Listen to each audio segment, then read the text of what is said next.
Among Detroit's 3 pony cars, Dodge's Challenger is an oversized peg that fits in an altogether differently shaped hole than do the Ford Mustang and the Chevrolet Camaro. The beefy two-door is by far the largest in its class, has the only usable back seat, and is the most powerful in 707 HP SRT Hellcat form. At least, for now. Approaching the end of a long life cycle that began in 2008, another class exclusive boast rolls, the world's first and only all-wheel drive American muscle coupe. For a segment so typically horsepower obsessed, braggadocio about the number of driven wheels is refreshingly offbeat. Even better for Dodge, it didn't need to spend a lot of money on the effort. The Challenger shares its platform with the Charger sedan, which has long offered an all-wheel drive option. Keen to cash in on its recent double-digit sales growth in AWD models, Dodge simply pillaged its parts bin for the Charger's hardware and bolted it into the Challenger to hitch yet another model to the trend.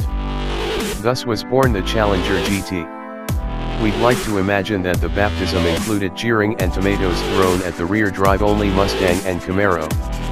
Ford and Chevy could lob a few tomatoes back at Dodge, given that the GT can be had only with the base Challenger's 3.6-liter V6 engine.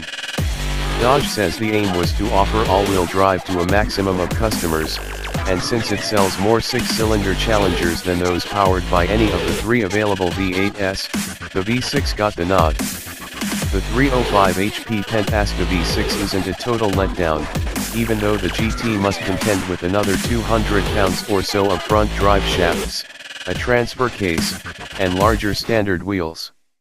The extra poundage associated with all-wheel drive strains the 6 off the line, yet once the car is underway, the 8-speed automatic's wide ratio spread keeps the V6 huffing along.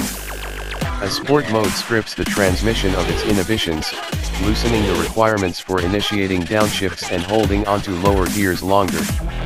Drivers can swat the shift lever or use small steering wheel shift paddles to manually select ratios, but quick responses shouldn't be expected.